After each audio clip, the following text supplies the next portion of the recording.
ሁለት ነገሮች ናቸው። አንደኛ አቅራቢዋ ሩት ንጋቱ የ21 ዓመት ወጣት ናት። ይሄንን ስብሰባ ከወላጆች ጋር ማድረግ ፈልጋለሁ ብላለች ብሎ ሲነግረኝ መስፍን ዋው ነው ያልኩት። እንደዚህ አይነት ልበ ሙሉነት፣ እንደዚህ አይነት ድፍረት ወላጆች ጋር ለመነጋገር እሷ እዚህ ነው አሜሪካን ሀገር ተወልዳ ያደገችው። የሷን ታሪክ የሷ ያላትን የተለየ ሜሴጅ ለሌሎችም ድምጽ ሆና ነው የመጣችውና በጣም ታላቅ ነገር ነው። ይዛ ደግሞ የመጣችው እንዴት ወላጅነትን እናዘምን። እኔ ራሱ እንትኑን ስሰማ በጣም ነው የተደመምኩት። ወላጅነትን ማዘመን እንዴት ነው? very courageous and very marvelous young woman. Her name is Ruth Nigatu. She's just about 21-year-old. She's a psychology student. Welcome her. Please give her a round of applause, Ruth. In this discussion, I wish that we have all of our ears open, receptive, and ready, because in this message, I ask that as parents, we can walk away with this tonight, something to bring home, something to be enlightened upon, a new lesson for everyone in this room. Thank you. But to continue, parenting is the most difficult journey that there is. It's very well known as a fact. As beautiful, loving, and rewarding parenthood can reveal itself to be, we must brace and remind ourselves the reality that it can be equally strenuous. Wanting a baby versus wanting to be a parent are two completely different concepts. You bringing life into this world means that you have to stay with this life, you struggle with that life, and you blossom with that life as well. To raise a good child means you yourself must be a good person. You must be mentally, spiritually, and emotionally ready and to derive all of your desires and needs for that child, to support that child and to live throughout that child's life.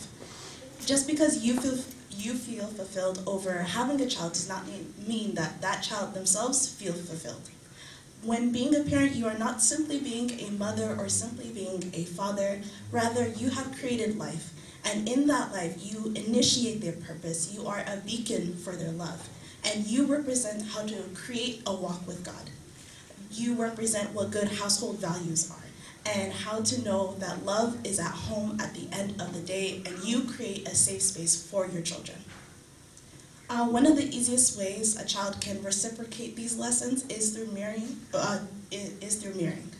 Reflecting characteristics and values to yourself is a way to represent how a child can grow up and throughout their lives mimic the same behavior. That becomes the stepping stone officially for our children and to understand how to make their better decisions. There is an assumption that in this current generation, we are seen as overstimulated, overexposed, or simply overly sensitive. Labels such as being anxious, overwhelmed, or depressed are seemingly being tossed around. Yet as a parent, these concepts may have little to no familiarity. Being unfamiliar does not mean an opportunity to feel a sense of shame or pride in your own sense of parenting styles. Rather, it is an opportunity of education to grow and to become better people for your children. As parents, it must be understood that the values and priorities are different. The upbringing of different cultures can drastically alter an individual's opinions, lifestyles, or schools of thought.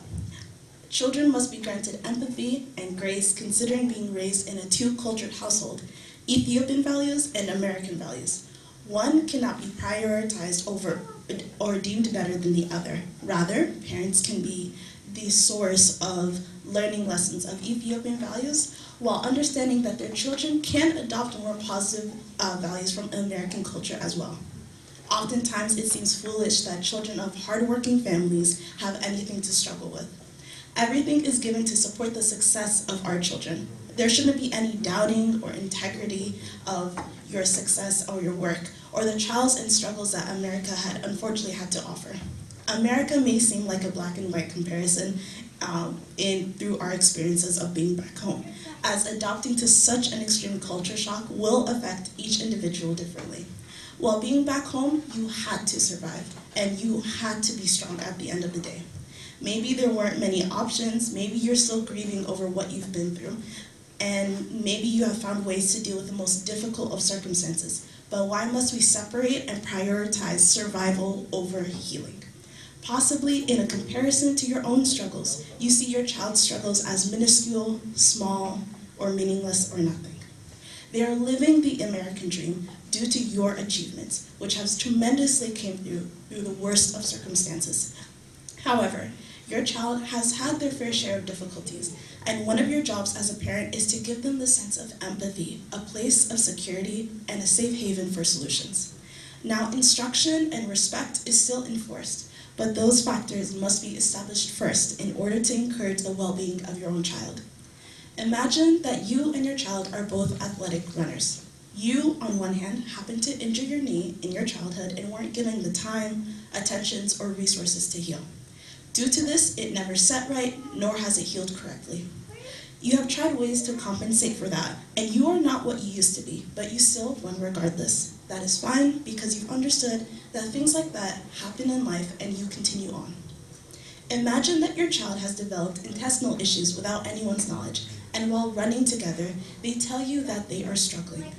An injured knee affecting your running is much more obvious than intestinal issues. These are the factors that compare to internalized issues versus external.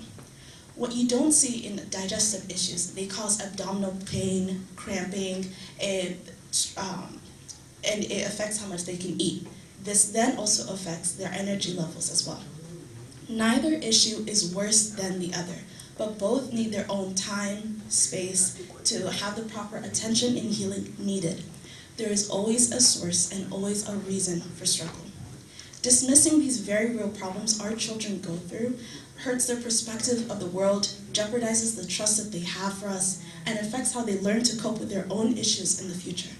This skill alone is critical into raising successfully and emotionally mature adults, as healthy regulation is first learned through the parental figure's own presentation of emotional skills, or lack of thereof.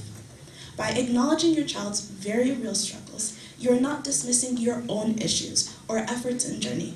Pain and trauma is relative. In a continuation of this analogy, there are doctors available that can help fix your knee by resetting the bone through a long-term procedure. However, this process will take a few years. You have gotten used to the pain. You do not think that the treatments are worth it. You are used to the pain, but why?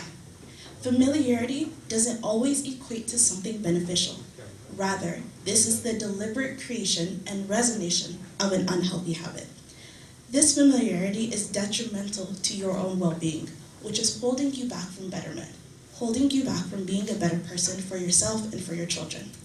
That instead of helping your child fix their problems, maybe there's a small part of you that would rather see them struggle.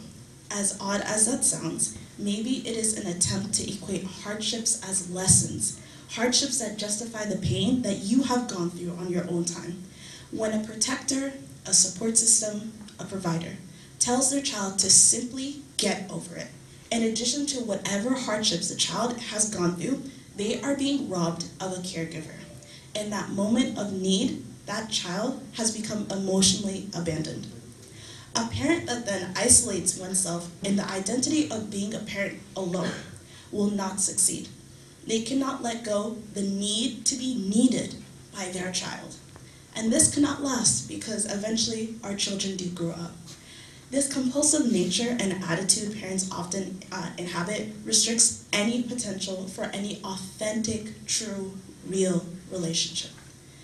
The challenge of a child growing up and having individuality will distort a parent's structure of power and singular assumed identity, as their subconscious will do anything to attempt preservation.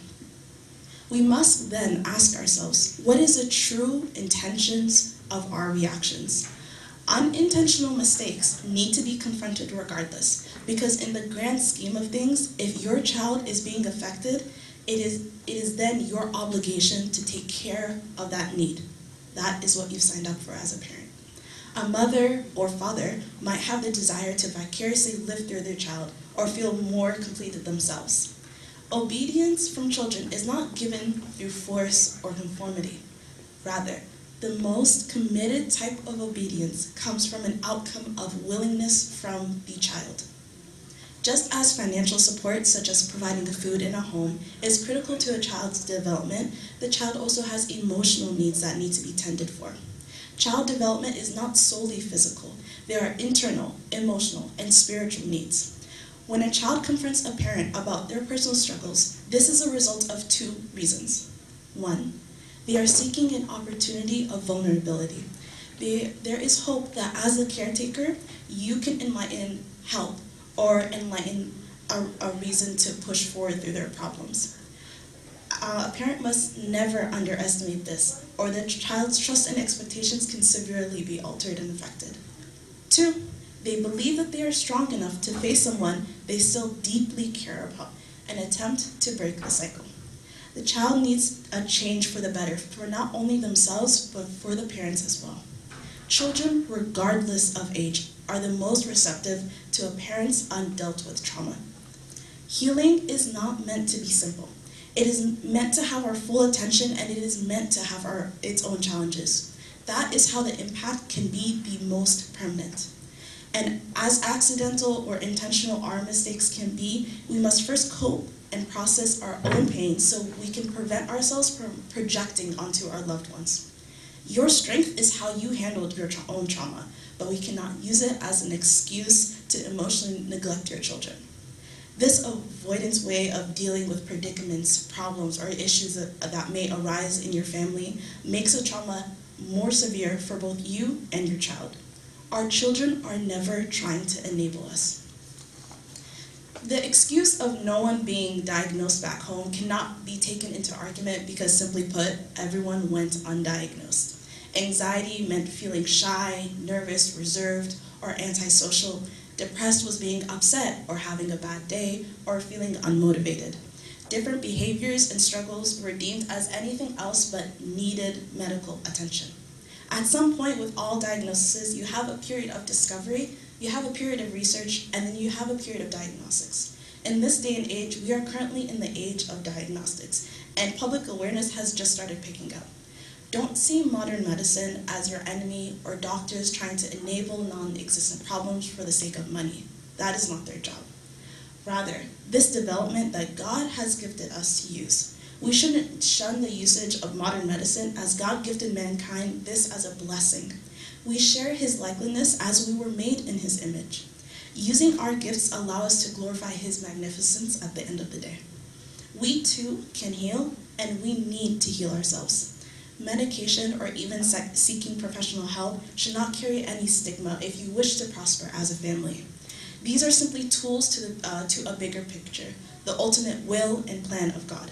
May we remember how immaculate life is meant to be for us, so long as we become ready and have the desire. You must not only have the desire to change, but the execution as well. Broken promises lose their integrity, which breaks a child's trust and faith in you as a parent. Failure is not a signal to give up, rather it is the signal to get up and try again repeatedly. When you are persevering, know that it is not a decision you should feel alone in. You have a partner to be your support system as well. The parents must be in unison. There's a better sense of unity when both the father and the mother are equally emotionally vested in the family. Both parental figures must create emotional relationships with their children, and between husband and wife, this prevents any issues and presents a healthy relationship that the kids can follow and look up for. Of course, the relationship will suffer if you only rely on one person to display discipline or to be the main caregiver of the family. There is no balance in power in doing this, meaning not only do your kids feel the effects of an unbalanced parental unit, but the tension grows between you as partners. To maintain a healthy dynamic as a family unit is to also maintain a healthy dynamic between you as partners. I believe that everyone should go to therapy. I believe in family therapy. I believe in marriage counseling. I believe in premarital counseling as well. You do not need to wait until the worst case scenario or until someone is suffering with mental illness in order to seek professional help.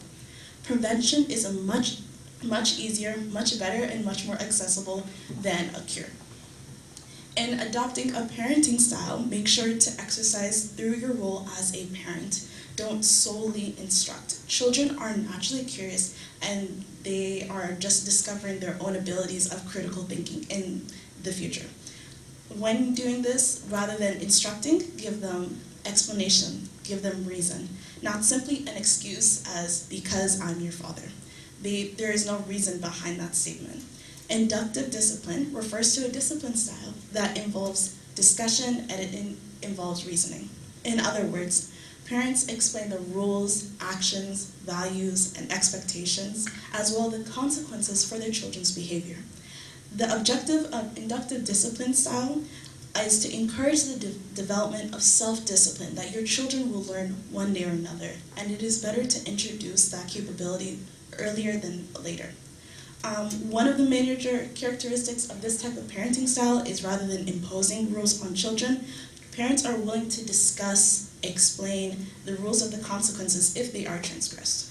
They are warm and responsive as a parents, and children know that the parents are just not out to get them and not just to solely punish them at all means. Parents are aware of and embrace of the role as the authority figure, and they are also dealing with children who are still learning.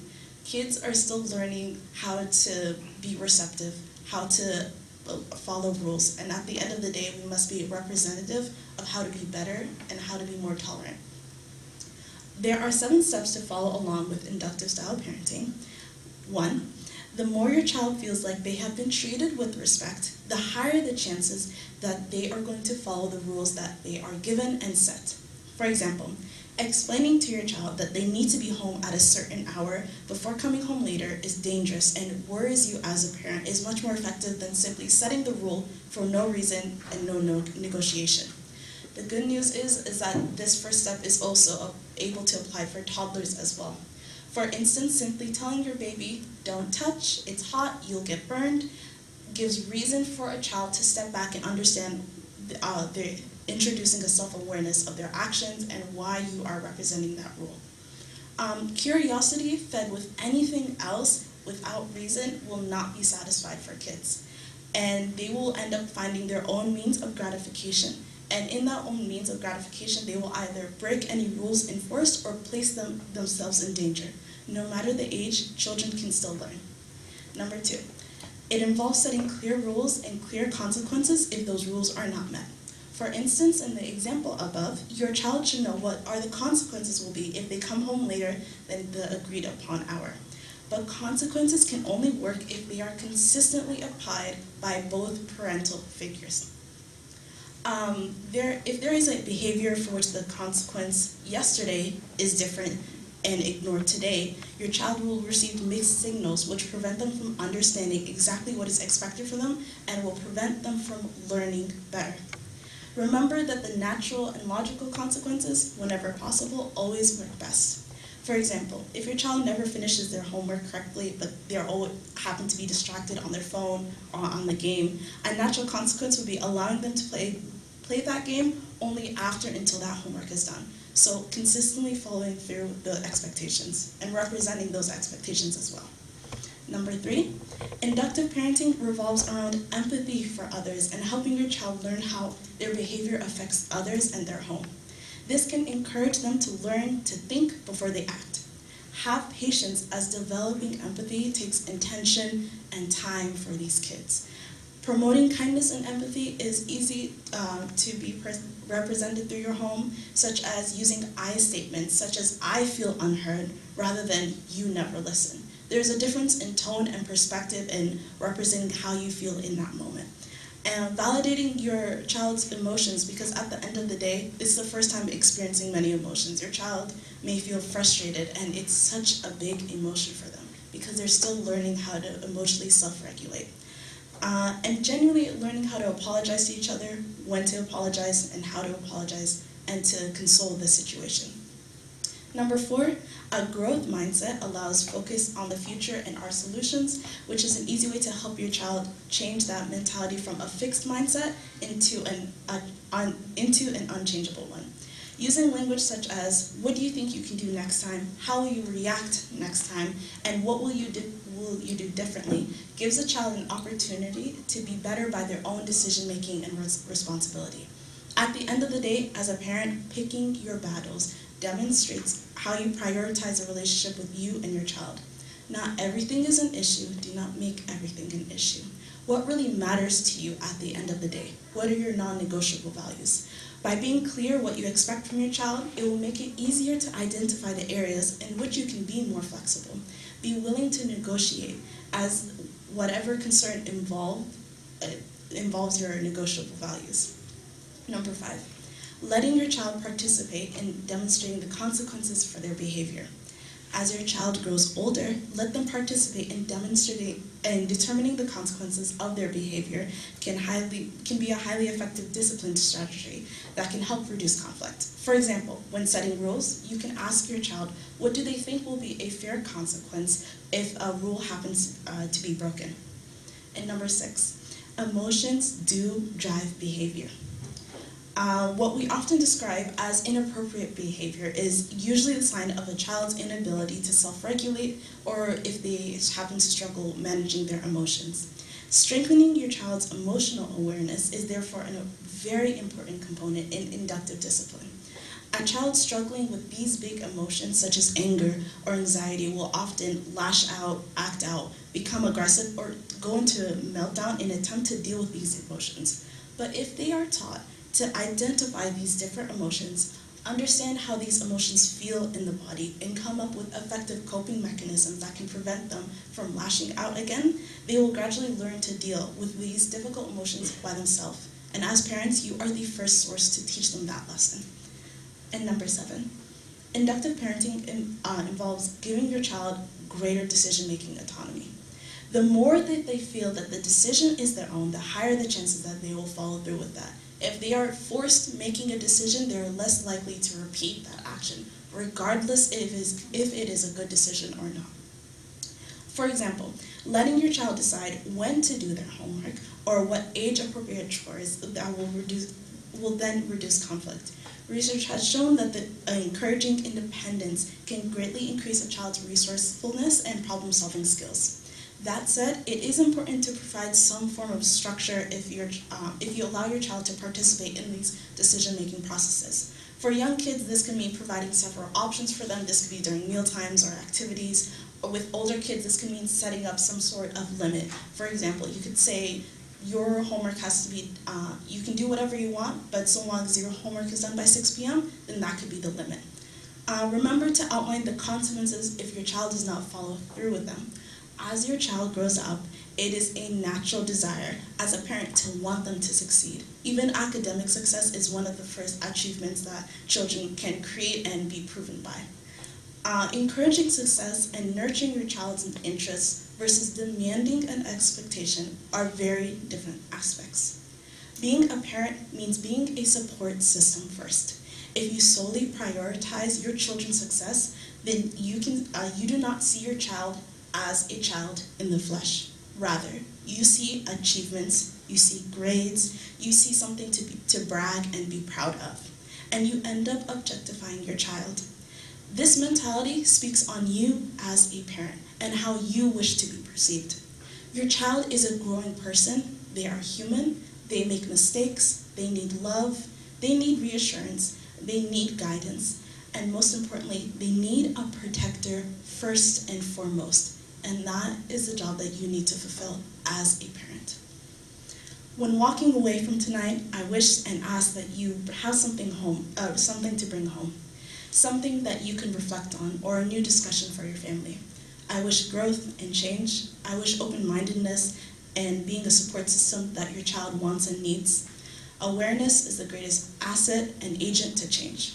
There are many difficult lessons that we need to learn in life, but the most difficult lessons are the most rewarding. Thank you.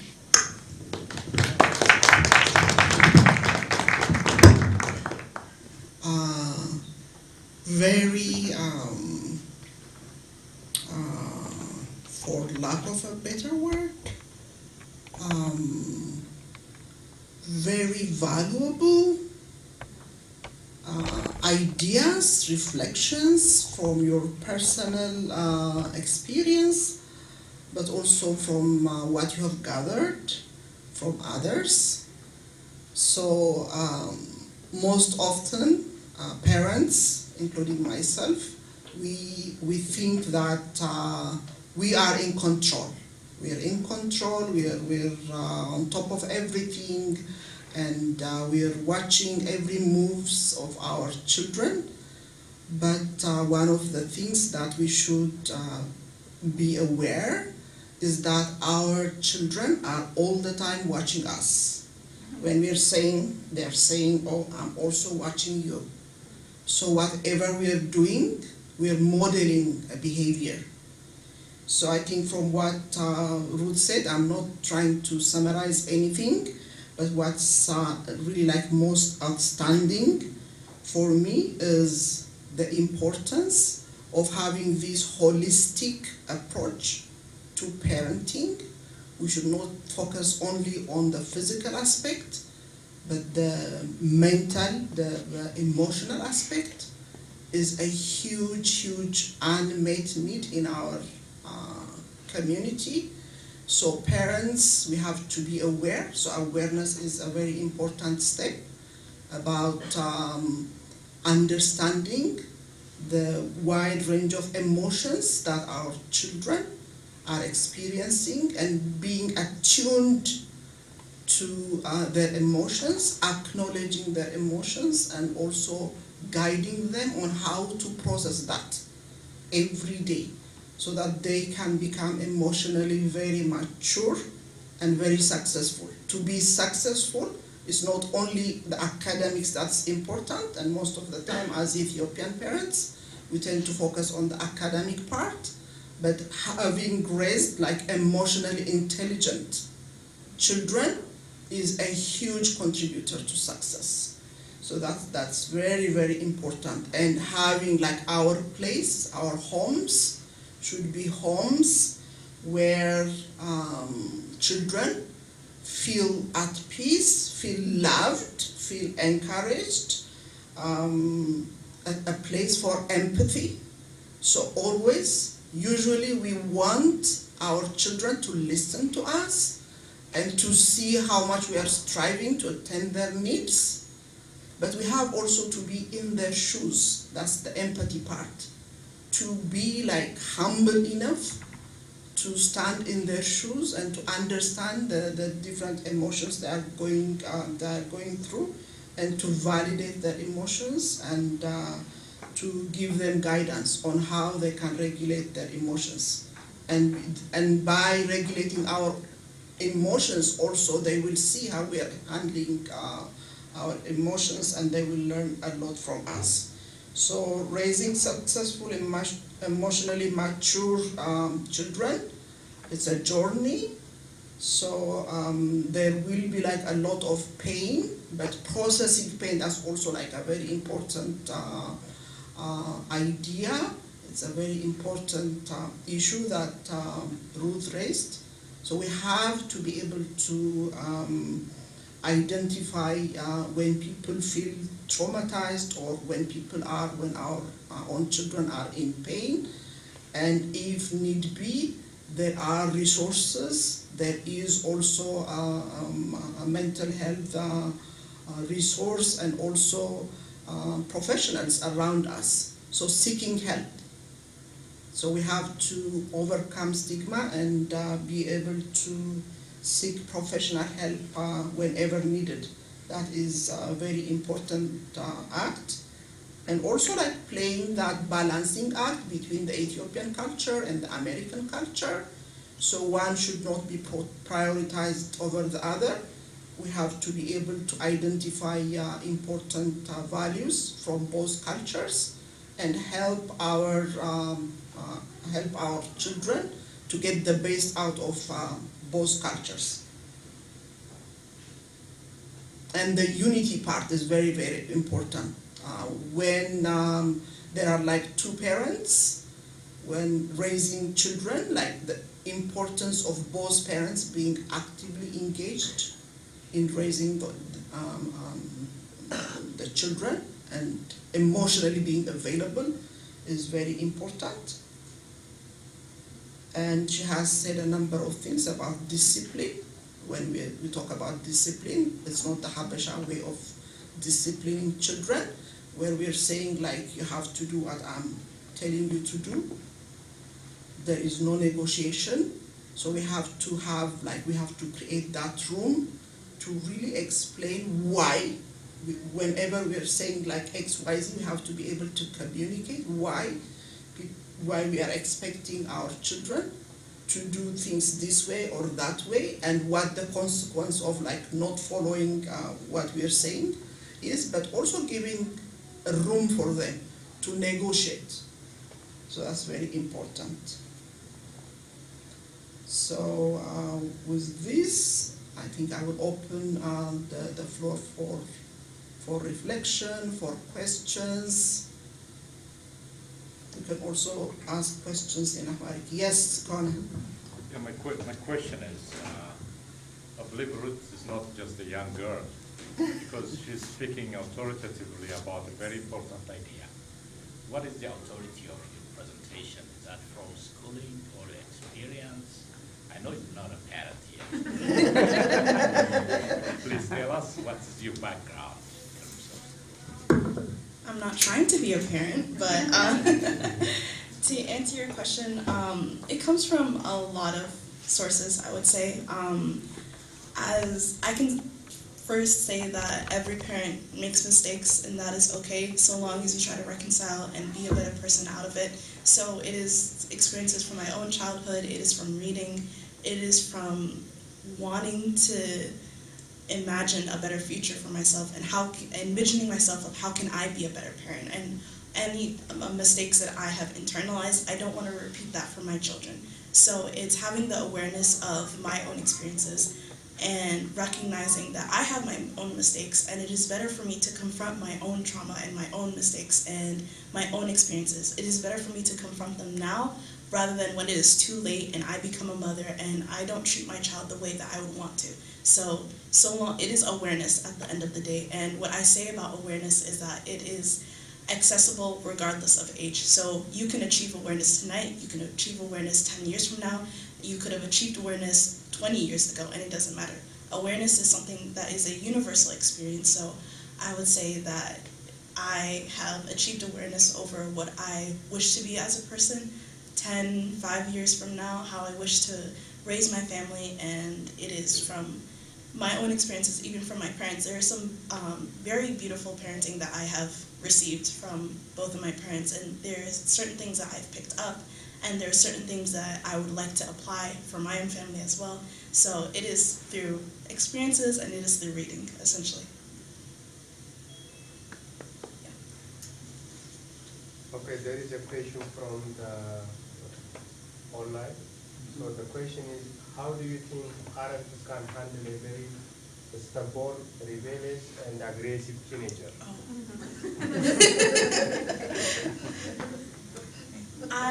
That's a really good question. So my personal Maybe can you repeat the question?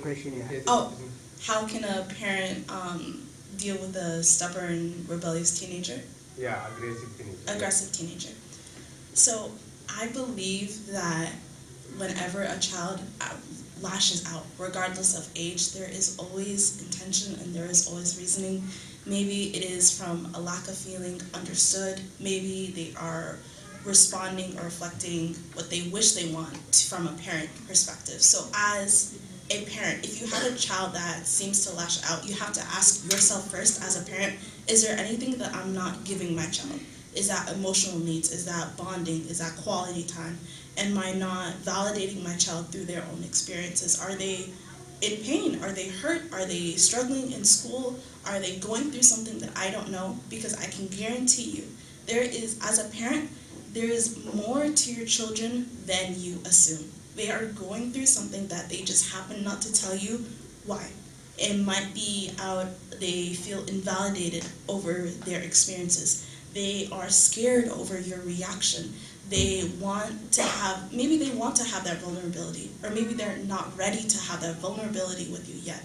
So all of the behaviors of even lashing out, all that I ask is patience for you as a parent. Patience that growing up, especially in American culture, is very bizarre. There are many things that, we as kids, we go through that are unimaginable, unspeakable, and it does affect us permanently.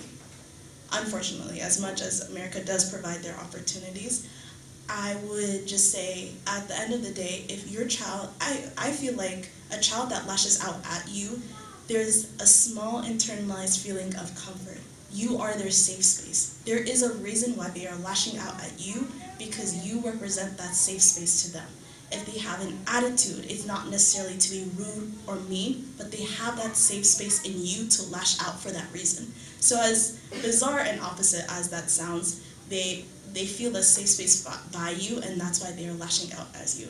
There could be many other reasons, but the only thing that I could advise is being a support system. They are going through something, whether they are struggling mentally or there's something happening at school. They are going through something, and your job as a parent is to keep that consistency of being a support system.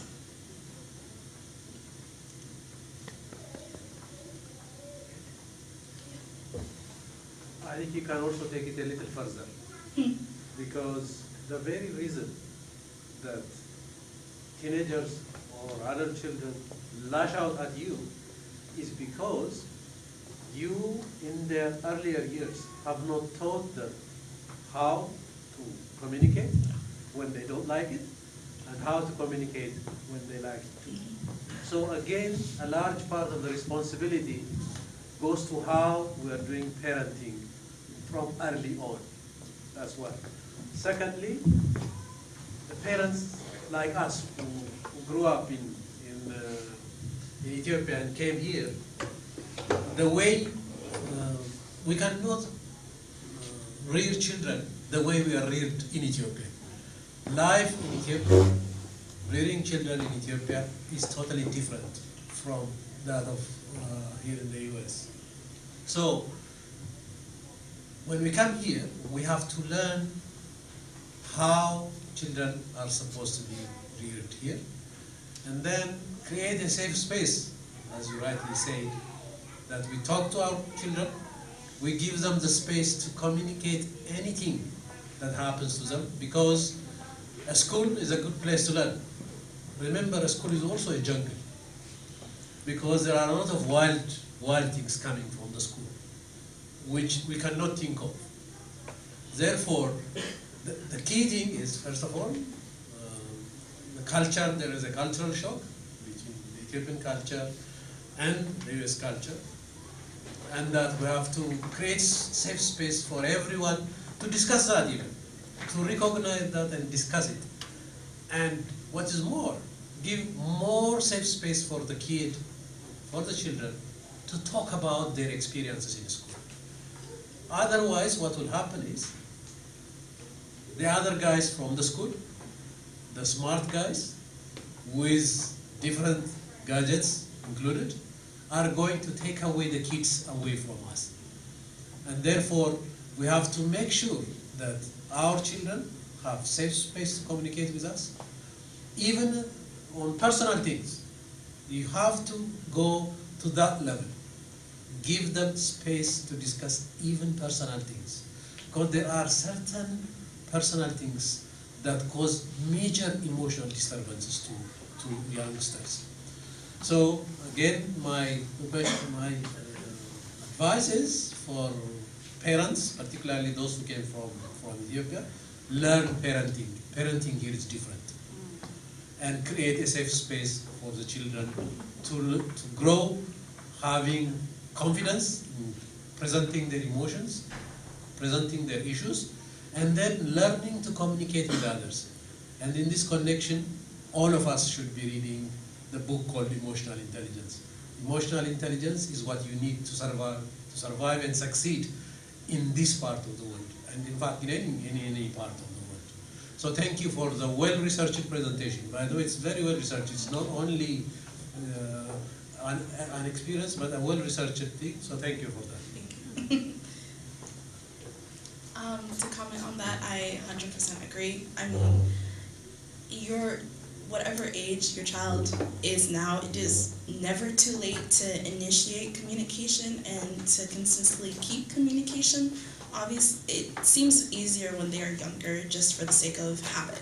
But you can still enforce a habit even if they are 12, even if they are 16, even if they are 18, regardless of that. The only issue I would say is that you do have to be intentional with it. So just because you feel enlightened by this conversation or you feel inspired to do something with your family, if you do feel inspired, then you have to feel the desire of consistency as well. So having that habit and consistently keeping that habit maintains the impact and it pushes the incentive further to be a better person for your family as well. So another online question, like from the online attendees. It is clear that kids are happy and friendly with parents if they spend more time in TV games and start fighting and disagreement on homework or other stuff. How do you handle that? Could you repeat that one more time? Let me repeat the question. It is clear that kids are happy and friendly with parents if they spend more time in TV or games and start fighting and disagreement on homework or other stuff. How do you handle that? I mean, with TV devices and whatnot, obviously we are in the age of technology, so they definitely have more access to that, let alone what they happen to access through their phones is a completely different conversation. But I believe that, number one, you do have to trust your child. So in order to enforce trust in the first place, you have to, it's a whole reason of it, giving reason in your parenting. So you have to give reason. It's presenting your argument, essentially, of why you believe your parenting style works best for them, and you are trying to convince them, essentially. But you have to talk about how screens aren't really good for you. You have to discuss that you'd rather have them engaging in better habits or hobbies. Introduce hobbies to them if they feel like they want to be on the phone or watch television all the time. Sports is a great option for that for kids, going out, whatnot, with, safety, COVID regulations and whatnot. But you do have to, you can't simply take something away from them without A, giving reason, B, kind of replacing that stimulation. So you can't simply take it away and now they're just sitting bored, like what else am I supposed to do? Like you've just taken practically everything away from me. So you have to replace something, outings, activities, family bonding. That's a great way to initiate family bonding through dinners or whatnot. But essentially, if you take something away, you do have to give reason as a parent. And I also 100% support regulation, so they can still have their devices and watch television and whatnot, so long as if it's regulated and so long all of the priorities of the day are accomplished. So again, with the homework, if they've done the homework, if they've studied, if they've done any chores in the house, and if they genuinely have that free time, screens are not bad in that situation. Rather, it is a reward. So it is a reward for them accomplishing and being a responsible person in the household, being a responsible student at the end of the day. So screens can be a reward for them, but so long as if that reward is accessible. So don't say, you have to clean the entire house, you have to finish a semester's worth of homework, and you have to take care of your siblings, and you have to do this and do this and do this, and then I'll give you 30 minutes of your phone. That doesn't make sense at all. Rather, make that reward achievable, make them want to have that reward. So still giving them access to television and whatnot, you can regulate it and let them agree to that rule of regulation so then they can abide by that rule as well. Well, One last question. Because in general, you can see Ethiopian and Eritrean parents, they believe in hard work. Yes. We always talk about schools, about kids' grades, graduations, and things like that. Do you think this is an old-style parenting?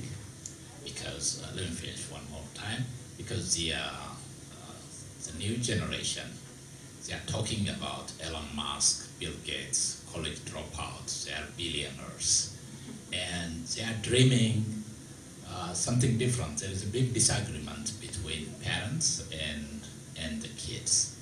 how do you see this thing? What is influencing them to this kind of direction?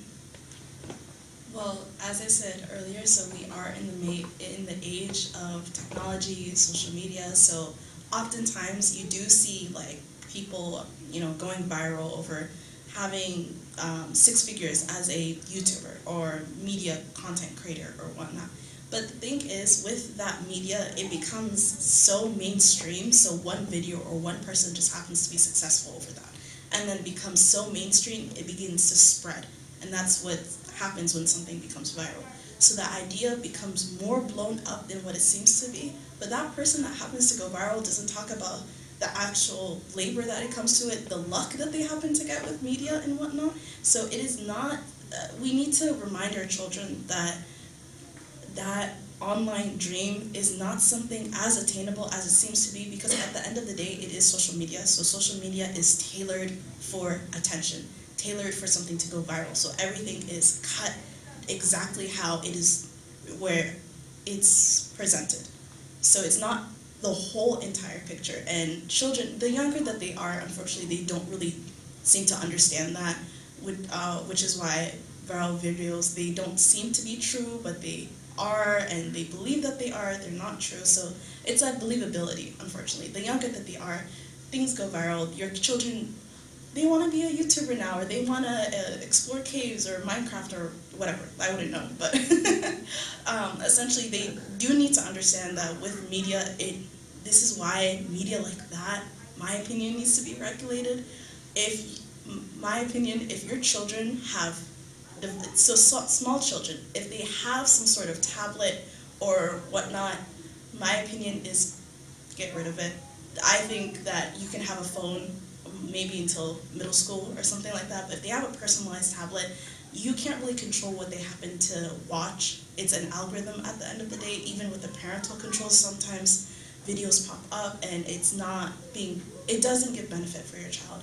But essentially, to come back to your question about strive and having determination and working hard, obviously those virtues are such a valuable thing to learn, especially the younger that you are. It is important to be hardworking. It is important to have to plan for your future and to give intention and to work hard for that. However, as a parent, how are you presenting that? So are you presenting it in a forced means? Do they have any intentions with that plan? Do they resonate with that plan? If they don't resonate with a plan that you present, you have to give them a plan that works for them. Introduce a different plan that works for them, so long as they give success. So you can't force your children, the whole, I want my kids to be a doctor, a lawyer, all of that. It's funny, but in the reality, like, how harmful is that for our children? If they can still have their own means of success in a different way. Success is not one definition. It's not simply making money. It's not simply for you to be proud of. Like, my kid is a doctor. As I said earlier, then how do you see your child? You made your child, and then now they're growing up, but do you see them simply as a job title? Do you see them simply as something as achievements? There are different definitions of success, and your child will get there. So long as let your child create their own definition of success. That's how they can blossom, that's how they can grow, that's how they can be better people, that's how they can follow their own spiritual pathway. It's letting them be independent. So obviously, guidance is important, instruction is important, and you can introduce what success means to you. You can introduce outlets of help, whether that is even a school counselor, or introducing colleges, or saying encouraging them to look into fields that seem interesting to them. That is fine. But enforcing a plan that you have created and not allowing any type of flexibility, that's when things go south for the child. And that's when the child suddenly becomes uninterested in being, quote, quote, successful. They don't want to be successful by your own definition. So therefore, they have to find their own means of success. And that is such a flexible definition. It can depend on any child. It doesn't have to be solely academic, although academic success is very important, and I'm not saying to completely drop academic success, or you guys don't need to go to college. I'm not. College is important, but the younger that they are, or regardless of age, you can still encourage, you can still provide guidance. Just let them blossom into their own creativity and let them find what works for them best.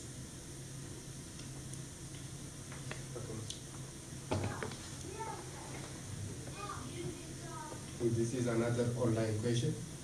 How do you think a damaged relationship between parents and children can be repaired?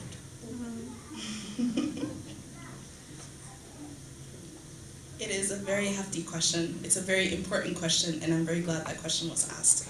So, the fact that that question has been asked means that there is some sense of awareness, which is one of the most important steps in rebuilding a relationship. So you have the awareness that something is wrong. You could, live the rest of your lives not assuming that everything is fine, but your children are broken, your spouse is upset constantly or whatnot like that. So long as if you have the awareness, that is the first step. So number 2, regarding that situation, who is broken? You say that. Why do you think they're broken? What are your observations about brokenness? Are you yourself broken? How do you feel broken? You have to ask yourself these questions and assess the situation as much as you can and get the most information out of the situation. So it's a situation that can involve you or your kids or your spouse. So by addressing where do you think everything initiated? So the problems that arise, sometimes the problem is you, and that is okay. You can't simply blame the whole entire world where the source is you, unfortunately. And that's fine if you are the problem. Don't necessarily excuse your behavior, but if you happen to be a problem, address your behavior. Address your problems. You have to be consistent. So you have the awareness and you have the information. When you are seeking help or seeking a way to fix that brokenness, whatever solution that happens to arise, whether that works or not, you have to be consistent. That's how you figure out if a solution works for you as a family. You are consistent. Just because of 2 days of communication of how's your day, how have you been, and family quality time, after 2 days nothing is the same, you've been doing it for 2 days. What is that? How does that help you as a family? So it's the consistency of wanting to be, not only wanting to be better, but actually doing something about it. So you can have these thoughts in your mind of like, I'm broken, my family's broken, I'm so upset, so you can wallow and just be sad. And you can just stay miserable, or you simply do something about it. So you have the action plan, and you have to actually initiate yourself into the action plan, involve as much people as you can in that action plan, and be consistent with that action plan. And that action plan is not going to take a week, it's not going to take 2 weeks, it might take multiple months or even a year, but the point is, are you ready to have that commitment in order to be better as a family? Do you want to be better for yourself, for your children to grow, for your relationship with your spouse to be better, more intimate, more genuine, have more quality? That is what you want. So you can have all the desires, but if you don't have the actual initiation to do something, then you are stuck. And you stay stuck, and you can complain about the position that you're in, but what are you doing about it? That's a question. Even if you have to have the initiation, desire, and you have to understand that you are doing this for the sake of the family, and address any issues that you have, even if it's from your own place of history. So the problem can be you, the problem can be your spouse, but you have to be open to all the possibilities that it can be, and you explore, and it takes patience and time at the end of the day. Because it will not take a day, it will not take a week, it will take however long it needs to be. That is how long it will take, however long it needs to be. There are 2 questions. The first one is, majority of patients think technology has made parenting more difficult, causes kids to grow faster. Most parents also technologically challenged. This creates gap into 2 generations. The second one is language barrier communication. Kids and parents miscommunicated, misunderstood each other because parents talk to their children in Amharic and kids respond in English, both struggling to say exactly what they want to say. What is your opinion on this, or suggest to parents in this situation? For the first question about technology, I believe that, again, regulation is the first aspect to that.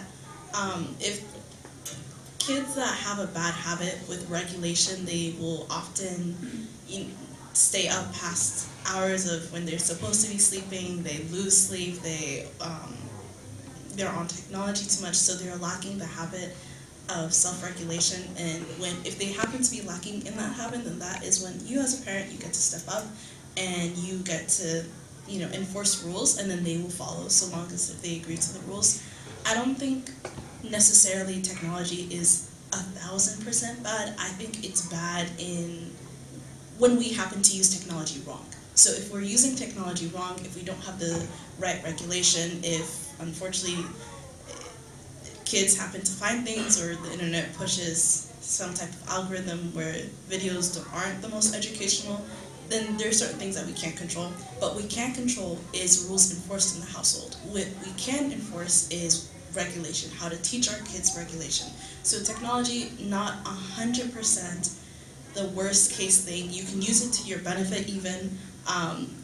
Personally, when I was in high school, when it came to learning math formulas or whatnot, I looked it up on YouTube. I had to teach myself how certain lessons because my teachers at the time weren't the best teachers. So technology can be used for a good benefit, but it's an issue of leisure time. So when they're free. When they are free, how are they using technology? They can use it for school or whatnot, but in the free time, are they using it responsibly? Are they using it well? Are they enforcing a certain limit? That's the issue that resides in you as parents, and how can you step up and enforce some rules on that. As for the language, I'm going to insert my own opinion here, but when it comes to language, I don't think that is an issue at all. I highly, highly enforce and love when our kids don't lose our language. So I say this because I do not speak Amharic very well, and I wish that I actually learned better when I was younger.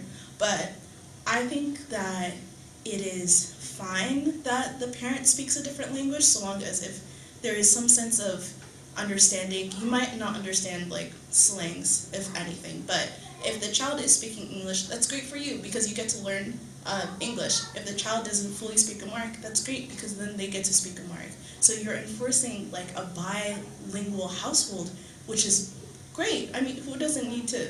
There's no harm in that, essentially. So the only advice I could give is simply ask for, what does this mean, or what do you mean by that? Ask questions, that's fine. And other than that, there shouldn't be any harm into having a two-language household, because at the end of the day, language does have a source of our culture. So you're keeping that and not necessarily letting our children completely get swept up by English language. So it is still good that you are speaking Amharic to them and they can speak English to you. You guys are both learning. So give each other patience at the end of the day, because there are certain parts from each language one person might not understand. That's fine, so long as you are offering patience and you are trying and wanting to learn. So the two languages shouldn't necessarily be a major issue. So I just want to say a few things to everyone, not just parents, but to kids too. First of all, let's all learn to be responsible and take responsibility by choice. Responsibility for the good of our kids, responsibility for the good of ourselves, and responsibility for the household, right? Because there's nobody else that's going to correct anything in the household except you. And the God-given authority of being the head of a family and in charge of many of the needs that the family has to have is itself a blessing, and therefore you take responsibility for the success of the family unit. Because if one member fails, then everybody fails. Take it like that, rather than saying, no, I've told him or her, she doesn't listen, etc. That doesn't work in a family unit. So first of all, learn to take responsibility for everything. Not only for the good, but for the bad that may come in. And open up the space for discussion and dialogue. Because with open communication, there's nothing that you cannot solve. And if a child does not behave the way you want, it's partly your responsibility, because you have not educated them from the very beginning on how to behave when situations that are odd to them or that difficult to them comes in. One. Secondly, your kids have a lot of stress at school. Remember that teenagers want to be validated by their peers. Not only parental validation, but they want to be validated by their peers. That is child psychology. Therefore, for anybody else outside the home to modify a child, you are giving the space. Because if you bring up your kids discussing everything that happens in school, everything that happens with their friends, then no one is going to take them away from you. And if anything is encountered in terms of new information, and if you create a safe space for everyone to talk about it, then you solve it. And the children get educated as they grow. Because out there is opportunity, but it's also a jungle where crocs and everything else is hiding. Okay, that's one. Secondly, commit to a new and different future for everyone. Okay, we can only learn from the past. We cannot learn from, we cannot do anything about the past. Okay, learn from the past, good or bad or in between. Learn from it so that it doesn't happen again, or something different, something desirable happens in the future. So commit yourselves to a new and different future. That's the second thing. The third one is create a safe environment for everybody to talk, to relax, to speak, to enjoy and everything. Okay? We are bound naturally as a family, but we have to also understand our individuality too. And as children grow, they have to feel safe in their own skin as they grow. And that comes through open, direct communication about anything and everything. So create a safe environment for everyone to express themselves. And nothing should be out of bound for discussion. Now I'll come to the question. Now we've talked about responsibility of parents. Now, most parents, almost all of them are committed to their kids, want to have their kids succeed, want to do everything in their power to get their kids to succeed, because the success of the kid is the success of the family, right? That's how it is perceived. Now, these parents, some of them did not have the opportunity of education, unlike the younger generation that's coming. For example, Google did not exist when I was in high school, or the internet, etc. But now you guys have a different set of tools that you can use. And there were no mobile phones when we were in high school, etc. A number of things come. Computers, I got access to computers after I started work, etc. So, this being the case, your parents, despite their good intentions, were not privileged to have the information and the gadgets. Therefore, as responsible children, what should be your role to help your parents adjust to the new shock of technology? How should responsible children behave to educate themselves and their parents how to coexist, how to work together as a unit? That's my question. That's a good question. I would say, so obviously there is going to be a culture shock, as I'm going to refer to you guys as simply the older generation, because you guys are older than me. But with the older generation, there wasn't as much of a familiarity to technology as my generation. So I understood immediately how to rewire Wi-Fi or anything like that, or even what I happen to have access to on the internet. And as parents, it's almost above your heads because you do not have the familiarity, nor do you understand how expansive the internet is and media and the dangers of it and everything like that. So I would say, when as a responsible child, you do have to understand that there are dangers to the internet. The internet is not simply just watching videos or talking to people. The internet has depth and it is scary, and once engaging with the internet, you have to understand the consequences of the internet. So there's a whole digital footprint. There's unfortunately some very unsafe people on the internet, and they are trying to reach out to kids practically. So it's very scary as a parent to have your child have this access and they think that it's fun and games, when in reality it's actually something of concern. So I would say as parents, do have patience when learning that, so long as I emphasize on regulation, because it is one of the best things that you can do when the internet seems scary. Regulation. So teaching yourself and teaching your child how to regulate themselves on the internet.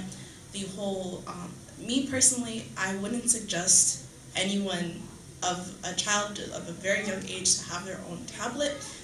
Kindles are fine because it's just books and maybe games, but their own tablet for means of distraction or giving it to them just because they're bored or they complain about it, I actually wouldn't suggest, because it, down to science, it comes to how much they can tolerate, their patience. They're still their brains are still developing, so giving them such close access to technology at such a young age is going to be detrimental to their whole brain development, which is why I wouldn't suggest, if honestly, younger than 10, if they happen to have their own tablet, very, very, very restricted access, or honestly just take it as a whole. But as parents, so you have to understand, what devices do you have at the home? Do you have like a family computer? Do you have a family tablet? Do you allow your child to have access to their phone? Are they asking for a tablet? So at the age, you have to understand, are they really responsible enough to know what they're doing? If you happen to give a device to someone who is 16 versus someone who's 8, obviously there's going to be a very drastic difference of decision making if they have access to that tablet or device on the internet or whatnot, because of the age difference. So understanding that children shouldn't have that access at such a young age is a decision you have to make as a parent. The older that they get, you can teach them about internet responsibility, about social media, how you obviously shouldn't engage in it at that certain age, but then those rules fall upon you. How do you want your child to have access to a phone once they get older? Because eventually everyone needs a phone. You can give a phone, but with certain rules. You're not downloading social media. You only have access to the phone during these times, whatnot. So make sure you understand regulation. You have to teach them regulation first.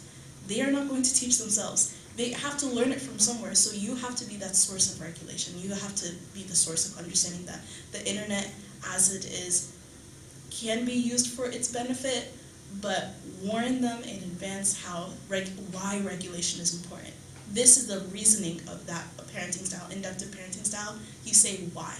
Why does my tablet need to be taken away at night? Why can't I have it all the time? You can't have it all the time because the internet is not safe. It's not good for your eyes. I want you to pick up a hobby. Those are the reasons, and it makes more sense than simply saying, I told you so.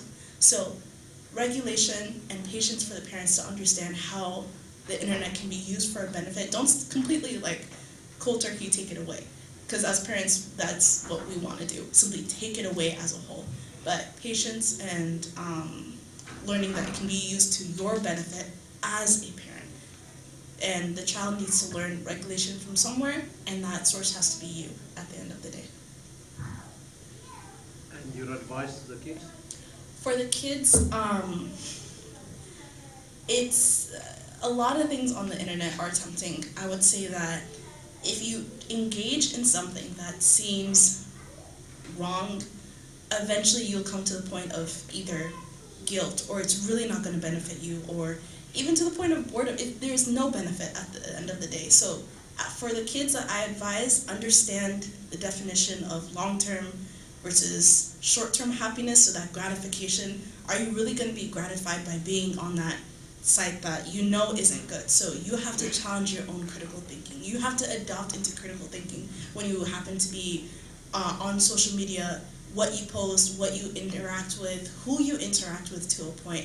So you have to engage in your critical thinking skills. You have to understand what it means, long-term versus short-term gratification. Is this really going to satisfy you? How is it making you better as a person? How is it growing your identity in yourself? How is it benefiting you even getting a job to some point? Whatever questions you have to ask yourself, you ask yourself questions with depth. and understand that you do need to learn self-regulation, or at some point, the habits that you have with social media or the internet as a whole, it's going to reflect other pieces of your life. So now you can't self-regulate your eating habits, your sleeping habits, self-regulate your emotions when you're interacting with people. So everything seeps through and everything is connected as a whole. So you have to start somewhere, and since we're in the age of social media and the internet as a whole, you might as well start there, because that is a great way to learn about self-regulation. Thank you so much for doing this. I admire your courage to do this. I'm older than you. I couldn't do what you're doing, because earlier I was asked to introduce you and I was like, wait, I'm not ready. Like, what do you mean? So thank you so much for doing this. What kind of work goes into presenting like this? Like, where do you get your inspiration? Like, who are your role models? Who do you watch on YouTube? Who's TED Talk? If you're into that, do you watch to prep for this? What kind of books do you read? Or is it just something your mama gave you? Like, you're just born with this raw talent. Like, where does it come from? Kind of your advice for people who kind of want to follow in your footsteps, right? Like, you do a lot of volunteer work. You're involved in your community. Like, where does all of that come from for you? So I would say that I didn't have this. I would say like maybe like a couple years ago, whatever you want to call this, like the reason why I'm standing here. But I would say a couple years ago, I was definitely very confused and conflicted about my own purpose in life and my mission and reason for the world. Like, why am I here? And it's not even a point of like spirituality. It's just, why am I here? And I feel like I could go into so many reasons, like I'm personable, or I do this and I really like this, but I was just confused. I couldn't really put the puzzle pieces myself and really find or define my own passion. So once that I kind of realized my own generalized version of a passion, which is, at the end of the day, I want to help people. I want to enlighten people. And that idea just resonated with me, because I myself have gone through too many experiences in which I was very much broken down as a person, and I felt like giving up, and I felt like I couldn't really succeed as a person at the end of the day. So a lot of things have been very challenging for me in my life, and it's the fact that you have to have reason that whatever comes out of it, you have to do everything out of spite. So despite of everything that you've gone through, don't you want to be better? Don't you want to see yourself succeed? Don't you want to see what being happy is like? So I had to go through many trials and errors of identity crises to a point in order to figure out what I wanted to be as a person, and why do I resonate living? Why do I resonate helping people? Why do I like that passion? So again, when it comes to passion, once you find your true, genuine passion, and the passion that fits right for you, it just feels right in the soul, that's where I believe the energy comes from. So usually I wouldn't say that I'm a very social person. I would say I'm more, I like to keep to myself in certain spaces and stuff, but it's the fact that I feel passionate to let parents know that there can be better, and I want you to be better, and I want your children to be better people. That passion for me gives me energy to speak to you up here, to give you advice on what I think could be better for you as parents, or just as people, not even as parents, because that's just a label at the end of the day. You as people, and your children can be better as well. So it's finding your truest passion, what is really perfect and right for you. You will find the energy to pursue that passion, and then pursuing that passion will lead you to different opportunities, because that passion works for you, and your talents will just blossom, because that is a passion that works for you. So you will blossom as an individual if the setting, if the situation, if the atmosphere is right for you. It's just like, a plant. At the end of the day, it needs the correct sunlight or water, food, or else it will not grow. If you just set it in the closet and just close the door, obviously it's not going to grow. So the same thing, you have to treat yourself like a plant. You have to experiment to a point. Like, do I need this much water? Do I need more? Do I need less? And replace those factors with hobbies, with talents, with putting yourself in the right spaces. Are you being with the right people? Are those people helping you become a better person? So surrounding yourself with good people at the end of the day, surrounding yourself with the right environment at the end of the day. I would also say that I do like reading. Eckhart Tolle is one of my favorite authors. He is very inspiring. He talks about just reality as a whole and how there's certain experiences that shouldn't affect you as a person. And he talks about identity, talks about trauma, and if you guys are readers, I highly recommend A New World by him. He's very good. I don't do much, well, I do like to read, but I'm too busy for that, unfortunately. But that's not an excuse. Don't make that excuse. You have 24 hours in a day. Find something to do, be beneficial. But I would say, just as a whole, I can now say with confidence that I have found my passion, and I obviously don't know the details of it as a whole, but I found the idea and I found the feeling that I'm doing something right. And when you have the right feeling, this feeling could be towards your family, towards your mission, towards your occupation as well. It's just a feeling that you know that you're doing something right for the world or for yourself.